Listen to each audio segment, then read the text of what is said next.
Buenos días otra vez.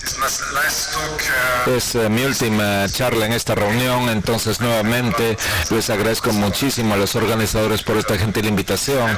Es un placer para compartir con ustedes. Y ayer se me hicieron muchas preguntas acerca de las presentaciones, entonces eso denota que hay un intercambio muy interesante acerca de la hemodinamia y eso me pone bastante contento. Entonces ahora me referiré a la utilidad del gap de PCO2. Antes de comenzar, yo quisiera saber cuántos de ustedes utilizan el gap de PCO2 en su práctica clínica. Bien. Y ahora, ¿cuántos de ustedes no usan el gap de PCO2? ¿Nadie? Esto es extraño, siempre es extraño. Usted hace una pregunta, unos cuantos levantan la mano, dicen que sí, y no sabemos acerca del resto que no levantan la mano. ¿Cuántos de ustedes, alzar manos, no saben qué es el gap de PCO2? De repente hay acierto con la respuesta. ¿Cuántos de ustedes no quieren votar? Para nada. Tampoco. ¿Cuántos de ustedes son tímidos? Hay algunos que levantaron la mano. Ajá, por ahí debí comenzar. Entonces, al final de la presentación haré la misma pregunta por si acaso, para saber si les he convencido o no del uso de este gap de PCO2. Yo soy creyente en este gap del CO2. Y no soy el único, creo. Este es un consenso o un reporte de un consenso acerca del manejo de pacientes en shock, y claramente en este consenso está escrito, aparece que el gap de PCO2 B menos A PCO2 puede ayudar a evaluar el patrón subyacente del shock y la idoneidad del gasto cardíaco, así como para orientar la terapia. Esto está escrito. Es una recomendación, no hay vuelta que darle. Entonces no soy el único.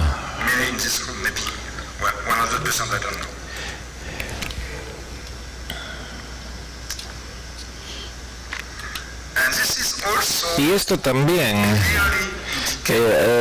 ha sido indicado claramente en este otro artículo que viene de la sección cardiodinámica del ICM. Entonces está claramente escrito que el gap de CO2 puede ser de ayuda en condiciones en donde la extracción de oxígeno esté alterada, mientras que el SVO2 está dentro del rango normal. En particular en los casos, o en estos casos en particulares, donde este gap de PCO2 a nivel de nanomoles signifique más de 6 milímetros de mercurio, y que pudiera sugerir entonces que el gasto cardíaco debiera estar elevado o elevarse para mejorar la oxigenación tisular. En otras palabras, claramente en este artículo, el cual es un panel de expertos que emiten un documento de consenso de la Sociedad de Cuidados Intensivos, se señala o señalamos entonces que en el caso de las alteraciones de la extracción de oxígeno, al igual que como sucede en la sepsis, si nosotros medimos el SVO2 y si el SVO2 está dentro del rango normal, entonces no se puede concluir debido a las alteraciones en la extracción de oxígeno, no se puede concluir si esto es adecuado o no. Una manera de concluir es mirar el gap de CO2.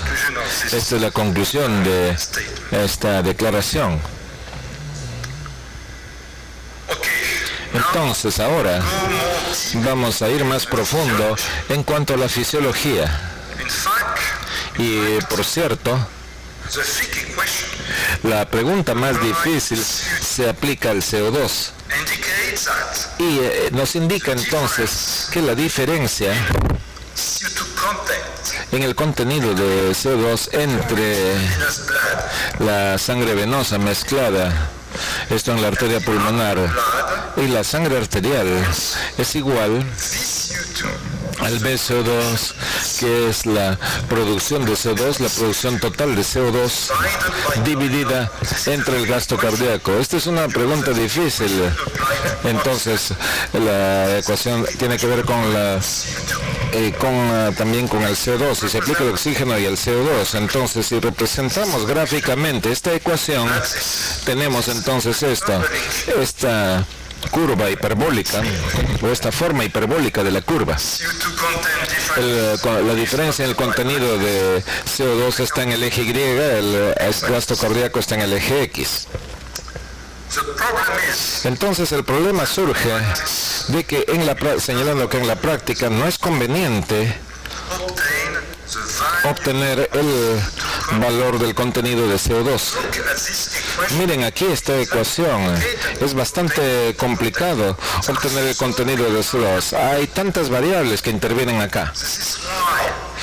Y esta es la razón por la cual en la práctica nosotros preferimos tomar el PCO2 en lugar del contenido de CO2.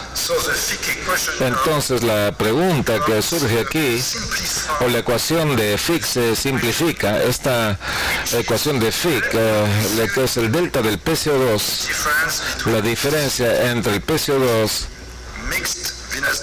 en la sangre venosa mezclada en la arteria pulmonar menos el PCO2 en la sangre. Entonces el gap de PCO2 o el delta de PCO2 es igual a K multiplicado por delta, el contenido, la diferencia en el contenido de CO2, porque tenemos aquí cierta relación entre la presión y el contenido.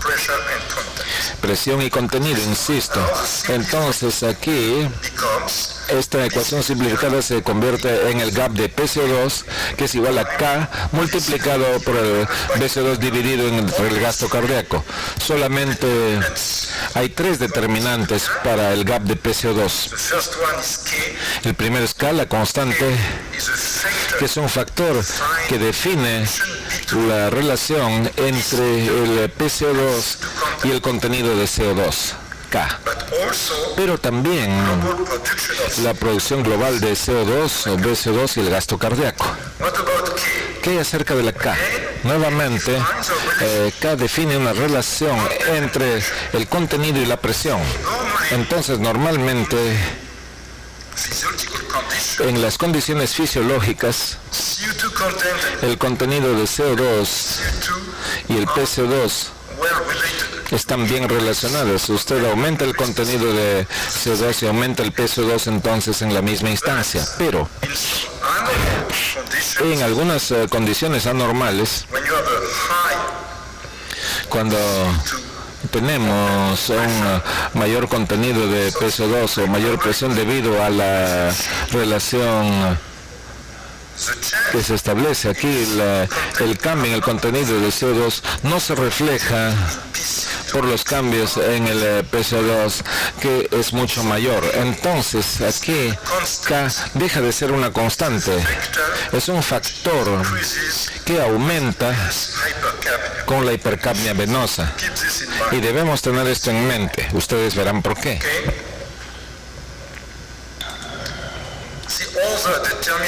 El otro determinante es la producción de PCO2 o de CO2. Se aumenta el consumo de oxígeno y se aumenta el BCO2. Entonces, la producción de CO2 también es importante. Y esto se ve en algunos pacientes, se disminuye el consumo de oxígeno y disminuye el BCO2. Y lo más importante, el determinante más importante es el gasto cardíaco. Y es interesante señalar esta relación, por cierto. Si tenemos un gasto cardíaco bajo, cambios pequeños en el gasto cardíaco van a dar como resultado grandes cambios en el gap de PCO2 o en el gap de CO2 si quieren. Y Si tenemos un gasto cardíaco alto, los cambios en el gasto cardíaco no dan como resultado cambios en el gap de CO2. Entonces no es tan fácil como parece, y también debemos tener esto en mente cuando pensamos en el gap de CO2. Y en los casos de gasto cardíaco bajo, con un gap de PCO2 que es alto, está relacionado con el estancamiento, el detenimiento del CO2, que es un fenómeno que es el resultante de una poca eliminación del CO2 que es producido a nivel periférico debido al flujo sanguíneo venoso eferente que está lento. ¿Esto qué significa entonces? Que el gasto cardíaco es igual al retorno venoso.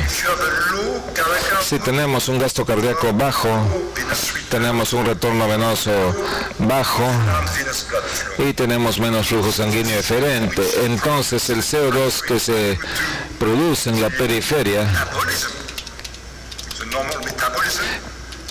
en el metabolismo normal, por cierto, no se libera rápidamente en los pulmones debido a este flujo sanguíneo venoso que es lento, y esto explica por qué este gap de CO2 es elevado en los casos de gasto cardíaco bajo. Entonces hay este fenómeno de estancamiento del CO2. Ahora entonces, esto ha sido una explicación breve acerca de la fisiología del gap de CO2, lo cual puede ser más complicado, pero estoy tratando de simplificar. Yo creo que es suficiente para nosotros saber esto. No es suficiente para los fisiólogos, pero para mí es suficiente. Ahora, ¿qué hay acerca del uso clínico del gap de CO2? Y la pregunta que surge, la primera pregunta que surgió muchos años atrás fue si podemos utilizar este gap de CO2 como marcador de la hipoxia tisular. Para responder esta pregunta, tenemos que recordar cuáles son los determinantes y cuál podría ser el comportamiento de estos determinantes en los casos de hipoxia. Acá, PCO2 y el gasto cardíaco. ¿Qué hay acerca del PCO2 en casos de hipoxia tisular? Y por cierto, en los casos de hipoxia, casi por definición, tenemos menos oxígeno, menos consumo de oxígeno. Entonces tenemos menos producción aeróbica de CO2. Entonces normalmente si tenemos una reducción en el VO2, entonces también hay una caída en el VO2 por la vía aerobia. Pero al mismo tiempo tenemos algo de CO2 producido a partir de las vías anaeróbicas o anaerobias, lo cual podría ser más importante en esta situación de hipoxia tisular. Entonces, ¿cuál podría ser el resultado? Primero, ¿cuál es qué hay con esta producción anaeróbica de CO2? Esta proviene de la neutralización del buffering de los iones hidróneo que son generados bajo condiciones de hipoxia y debido a la hidrólisis del ATP y el ADP. Entonces, sabemos que en los casos de hipoxia tisular tenemos hidrólisis de ATP y ADP, y esto genera CO2. También, durante la hipoxia, tenemos algo de decarboxilación anaerobia de algunas sustancias, tales como alfa-cetoglutarato y oxaloacetato, y esta decarboxilación también genera CO2. Entonces, tenemos acá cierta producción de CO2 en los casos de hipoxia. Por tanto,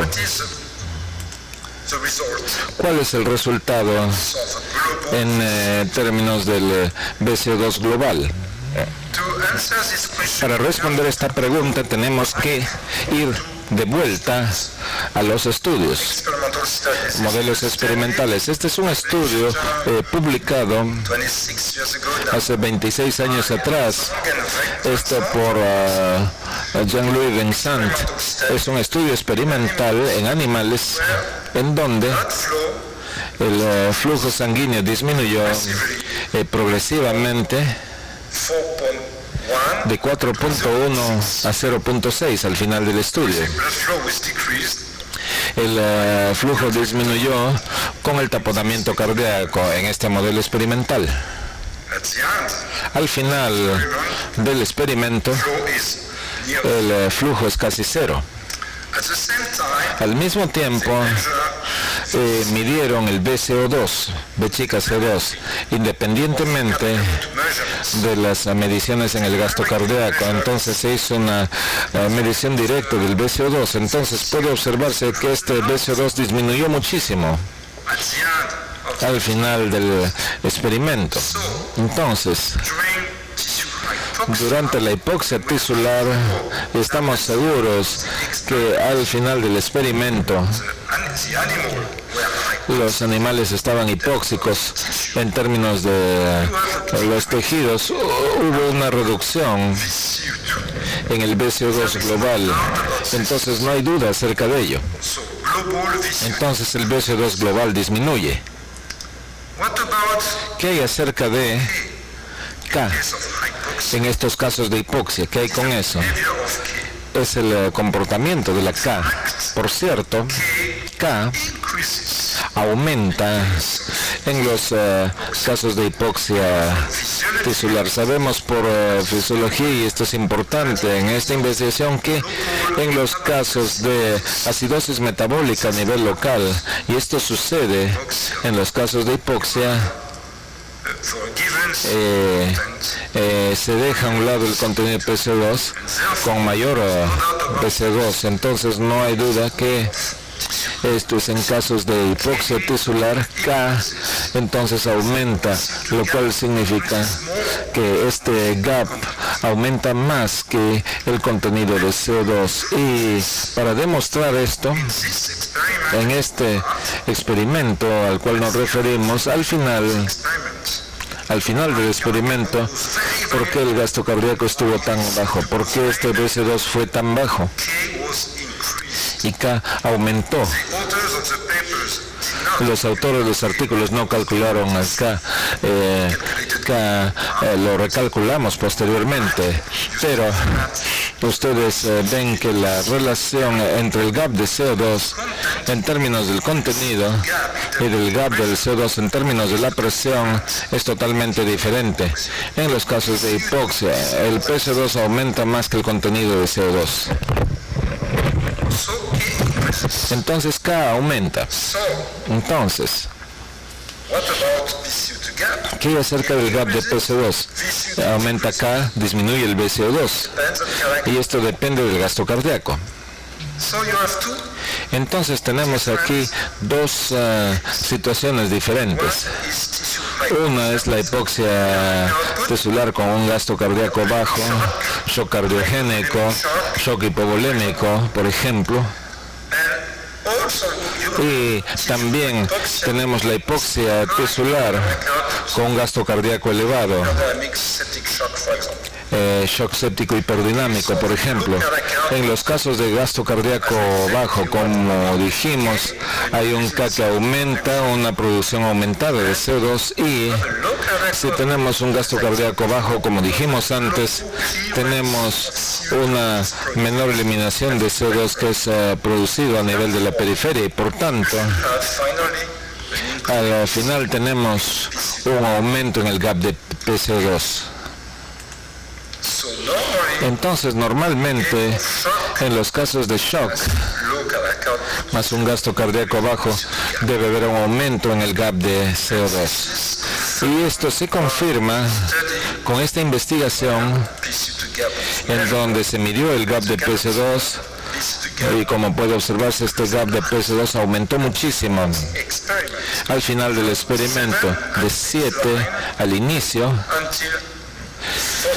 hasta 41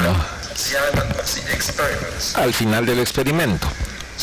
Entonces, en los casos de gasto cardíaco bajo, tenemos un aumento en el gap de PCO2. ¿Y qué hay acerca ahora de la hipoxia tisular asociada con gasto cardíaco alto? Y esto puede ocurrir. Hay muchos casos de shock séptico y en muchos casos usted puede observar un gasto cardíaco elevado. Y en estas condiciones usted debe tener una mayor eliminación del CO2 que es producido a nivel de la periferia. Entonces esta eliminación es muy alta y finalmente aquí el PCO2, este gap de CO2 disminuye o está normal, pero nunca es alto.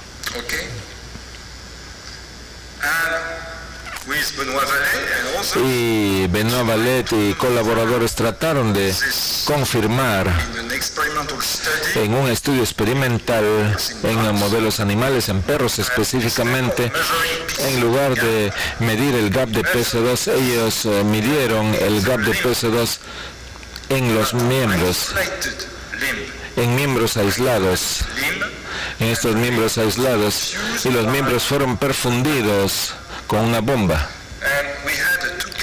Y tuvimos dos categorías de perros en los cuales se creó un modelo de hipoxia hipóxica. Esto significa que tenemos hipoxia en los tejidos debido a una disminución del FiO2. Entonces el suministro de oxígeno en estos miembros disminuyó, como puede verse acá.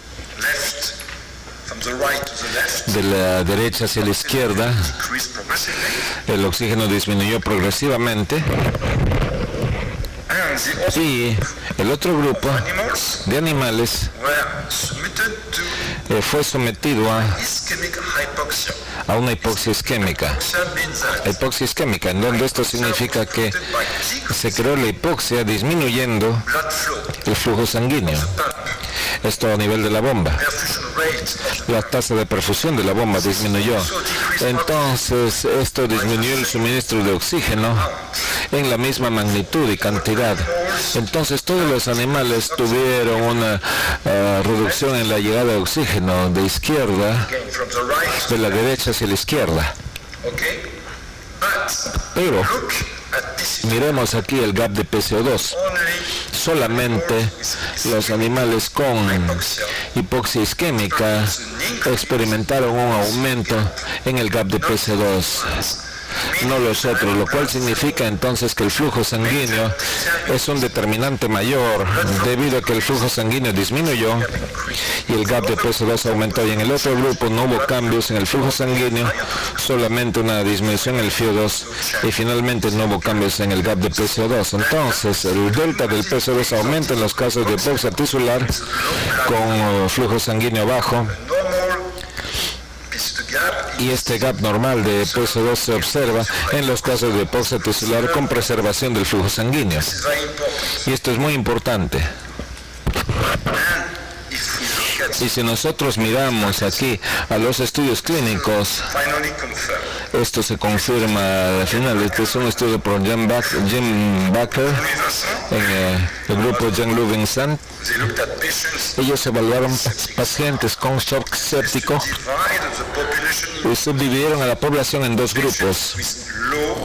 Pacientes con gap normal o bajo de PCO2 y pacientes con gap importante de PCO2. Entonces se observa que más pacientes con este gap de PCO2 normal, a pesar de estar en shock séptico, el lactato se comportó más o menos igual. Entonces podemos esperar este mismo grado de hipoxia tisular que fue similar en ambos grupos, pero la diferencia, por cierto, se debió al índice cardíaco, el cual fue mucho mayor en los pacientes con PCO2, confirmando entonces que cuando tenemos un gasto cardíaco elevado debiéramos tener un gap de PCO2 normal, y cuando el gasto cardíaco es inadecuado hay un gap elevado de PCO2.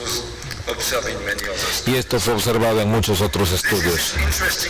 Esta es una investigación interesante, evaluando el pronóstico y el valor pronóstico del gap de PCO2. El estudio fue conducido por Gustavo Spina de Colombia, mostrando entonces que en el eje X tenemos los días y en el eje Y tenemos la sobrevida acumulativa. Cuando tenemos un gap bajo de PCO2 en el punto 0, bajo significa menos de 6, por cierto. Manteniéndose bajo a 6 horas después del inicio de la resucitación, la tasa de sobrevida es mayor. Y también es alta cuando el gap de PCO2 estuvo elevado al inicio, pero finalmente fue corregido y se hizo normal después de 6 horas. Pero lo malo aquí fue este gap bajo de PCO2 al inicio, que al final se convierte en elevado después de 6 horas, y lo peor, por cierto, es cuando tenemos un gap elevado de PCO2 y se mantiene elevado después de 6 horas. Entonces, siempre podemos utilizar el gap de PCO2 en cuanto a los resultados de los pacientes.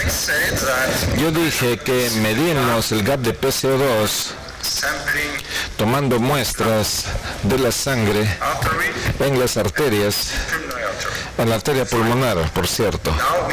Ahora utilizamos menos catéteres de Swan-Ganz, y algunas personas dicen que podríamos utilizar este gap de PCO2 en las venas centrales en lugar, y podemos medir el PCO2 en las venas centrales en lugar de en las arterias. Entonces esto significa la mezcla de la sangre, y finalmente algunas personas evalúan la relación entre el gap de PCO2 utilizando una vena central y utilizando aquí la arteria pulmonar, y mostrando una buena correlación.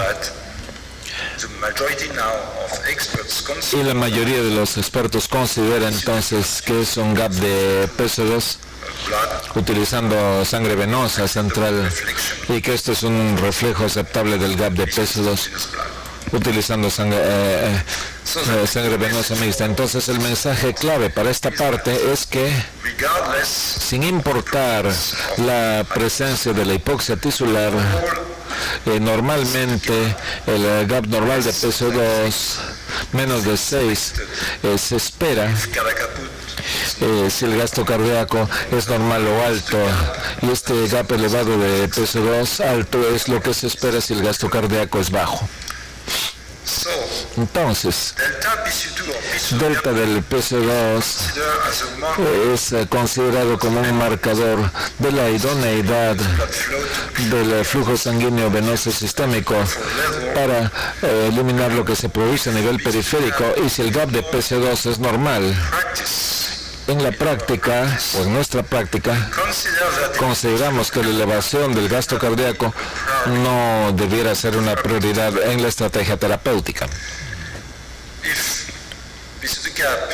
Si el gap de PCO2 es alto, más de 6, la elevación del gasto cardíaco podría ser una buena opción terapéutica. Entonces aquí, esta diapositiva es muy importante.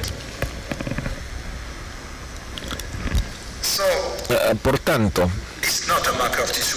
no es un marcador de hipoxia tisular, es un marcador de la idoneidad del gasto cardíaco para eliminar el CO2 producido en la periferia. Y la otra cosa es si podemos utilizar algo y quizás combinar el gap de PCO2 y la diferencia en los contenidos de oxígeno para que refleje ello la hipoxia. En el pasado, muchos años atrás, Armand Meconso de SAP se propuso la hipótesis de que el gap de PCO2 relativamente mayor que la diferencia en el contenido de oxígeno arteriovenoso pudiera sugerir la presencia de una producción aeróbica de CO2 y a la vez detectar la hipoxia tisular. Esta fue la hipótesis. ¿Y por qué se plantea esta hipótesis? Esto porque en la presencia de hipoxia tisular ya les he dicho que debiéramos tener una reducción en el consumo de oxígeno. Tenemos una reducción en la producción aerobia de CO2, pero tenemos un aumento en la producción aerobia de CO2. Entonces, la relación entre BCO2 con respecto al VO2 debiera aumentar.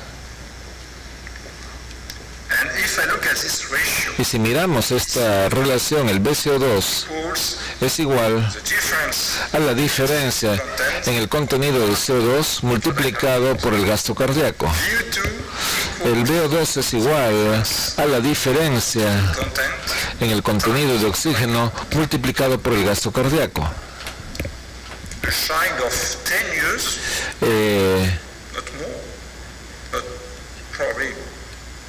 10 años, no más, quizás 11, se ha podido entender que el gasto cardíaco está en el numerador y en el denominador. Entonces puede eliminarse. Y por tanto, debiéramos tener entonces esta relación. La relación entre la diferencia del contenido de CO2 con respecto a la diferencia en el contenido de oxígeno, y podemos reemplazar el contenido de CO2 con el gap de PCO2 de manera tal que podemos tener en casos de hipoxia tisular un aumento en la relación entre el gap de PCO2 dividido entre la diferencia en el oxígeno o en el contenido de oxígeno, y eso es lo que deberíamos tener. Entonces, esto es muy simple, pero para llegar a esto tomó 10 u 11 años. Esta es la hipótesis que propusimos.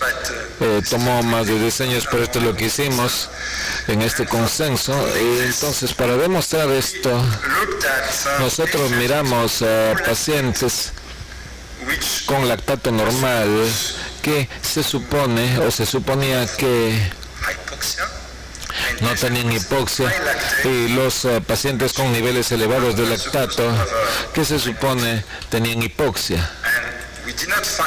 Y no encontramos ninguna diferencia en el SVO2 o ninguna diferencia en el contenido de oxígeno. La diferencia del contenido de oxígeno, una pequeña diferencia entre el gap de PCO2 que no es clínicamente importante, pero una gran diferencia en la relación del gap de PCO2 dividido entre la diferencia en el contenido de oxígeno.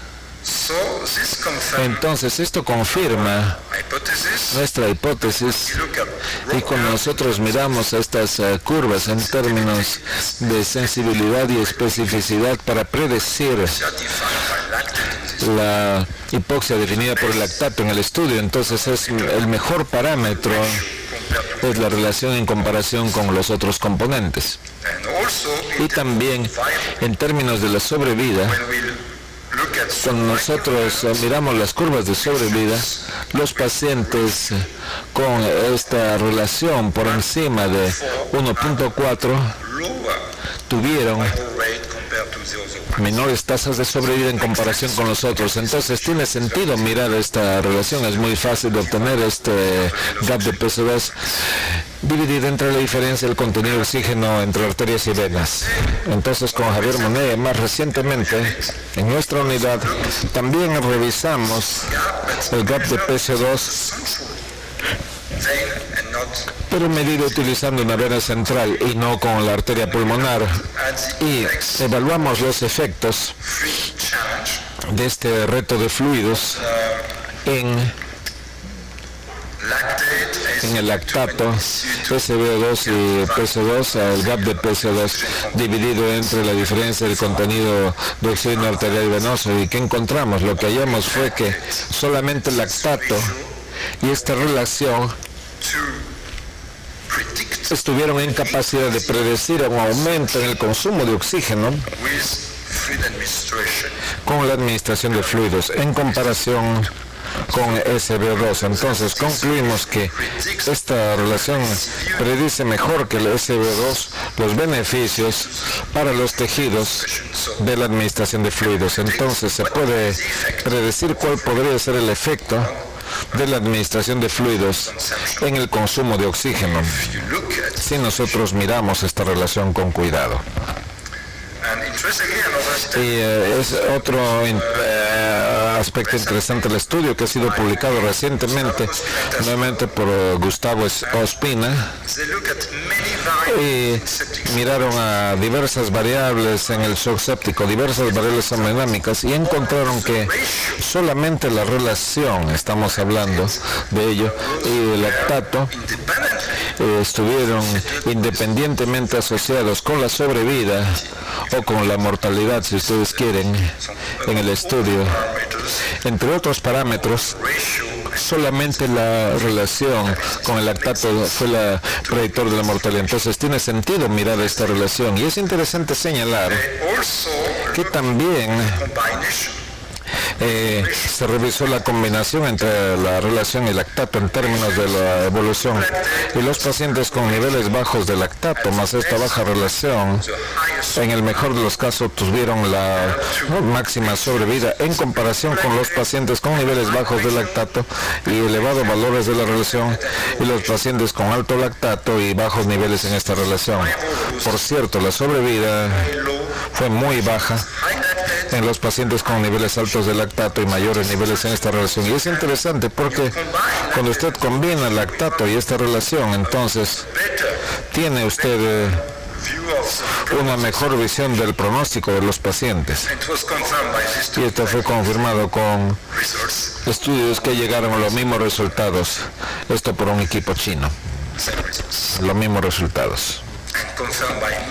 Y ha sido confirmado por muchos otros autores en estudios del grupo de Fontanero Artigas de España, mostrando que la relación sería un parámetro útil en el proceso de resucitación complementario a los cambios en los niveles de lactato. Entonces, mi conclusión es que si el shock persiste mientras que el SCO2 es por encima del 70%, considerar entonces el gap de PCO2. Si el gap de PCO2 es mayor de 6 milímetros de mercurio, considerar un mayor aumento en el gasto cardíaco. Si el gap de PCO2 es menos de 6, es una situación difícil. Nosotros sabemos que no podemos esperar mayor beneficio con un aumento del gasto cardíaco en esta situación. El paciente está en shock, ese SBO2 más del 60% y el gap mayor de 6. No es tan buena, pero se sabe qué hacer. Si usted es un creyente, entonces rece.